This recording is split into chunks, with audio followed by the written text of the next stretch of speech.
L'actualité En français facile. Nous sommes le mardi 4 juillet. Bonjour Marie. Bonjour Cyril. Quelle est la première actualité dont vous allez nous parler? Je vais d'abord parler de la réponse politique d'Emmanuel Macron aux émeutes. Emmanuel Macron prépare une réponse politique face aux émeutes qui secouent le pays. Le président de la République a mis en place une procédure informelle pour affronter les crises, comprenant un diagnostic, une décision, un dosage et une détermination. En cas d'urgence, il active l'instance la plus adaptée, comme le Conseil de défense sanitaire lors de la crise du Covid ou le Conseil de défense en cas d'attaque de l'Ukraine. Cette fois, il a activé la cellule interministérielle de crise pour faire face aux émeutes. Dans un premier temps, l'exécutif a montré de la force face aux émeutiers, sans pour autant instaurer l'état d'urgence ou un couvre-feu. La réponse consiste en une augmentation des effectifs de police sur le terrain et une pression sur la justice pour une réponse rapide. Les tribunaux prononcent des condamnations, parfois avec des peines de prison ferme pour les émeutiers primo-délinquants. Emmanuel Macron consulte différents acteurs politiques pour trouver une réponse politique à cette crise. Il souhaite prendre le pouls du pays et cherche à identifier un point commun à tous ces événements. Sur le plan politique, il y a une colère dirigée contre les partis politiques qui semblent attiser les troubles, notamment la France insoumise.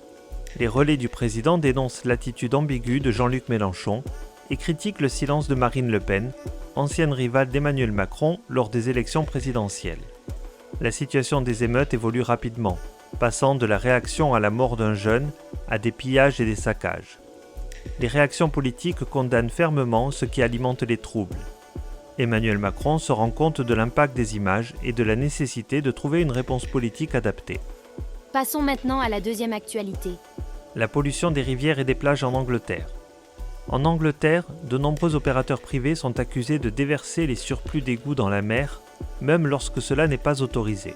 Cette pollution affecte des endroits pittoresques, tels que Lyme Regis, une station balnéaire sur la côte sud de l'Angleterre. Des bénévoles et des habitants locaux font des tests de qualité de l'eau et constatent des niveaux élevés d'ammoniac, ce qui indique une forte présence de pollution. Les réseaux d'égouts britanniques, hérités de l'ère victorienne, sont conçus pour déverser les surplus dans la mer, mais cela n'est autorisé que dans certaines circonstances. Cependant, de nombreux opérateurs abusent de cette pratique, même pendant les périodes de sécheresse. L'année dernière, plus de 300 000 rejets d'égouts ont été enregistrés dans les rivières, les lacs et les côtes du pays, soit plus de 800 par jour.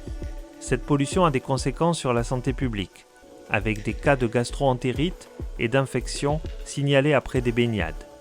Des groupes environnementaux comme Surfers Against Sewage dénoncent le manque d'investissement des opérateurs privés dans la modernisation des infrastructures d'égouts et demandent des sanctions plus sévères. Le gouvernement a récemment annoncé des mesures pour contraindre les entreprises à respecter les normes environnementales et à investir dans la rénovation des systèmes d'égouts. La pollution des eaux britanniques provoque également des tensions diplomatiques avec la France. Des députés français et le président de la région Hauts-de-France ont critiqué les pollueurs britanniques pour les rejets d'eau usée dans la Manche et la mer du Nord. Ils ont déploré que les normes britanniques ne nécessitent pas le traitement des eaux usées avant leur rejet en mer.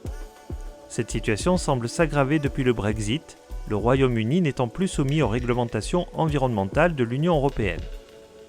Passons maintenant à la troisième actualité du jour. Les prix alimentaires en France.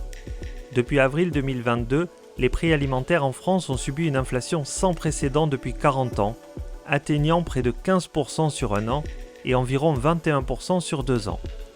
Cette hausse s'explique par la reprise post-Covid, qui a perturbé les chaînes logistiques mondiales, et par la guerre en Ukraine qui a impacté les marchés mondiaux des matières premières agricoles et de l'énergie, rendant la production alimentaire plus coûteuse. Bien que certaines charges supplémentaires se résorbent, les prix en rayon restent élevés. Même si une baisse des prix est attendue, elle prendra du temps en raison de la période nécessaire à l'écoulement des stocks achetés lorsque les prix agricoles étaient au plus haut.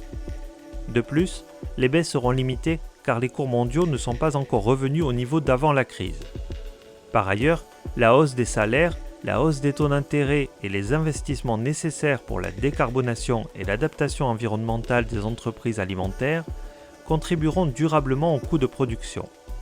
Malgré la violence de l'inflation, certains acteurs du secteur insistent sur l'importance de maintenir des prix raisonnables pour ne pas sacrifier davantage les consommateurs. Merci Cyril.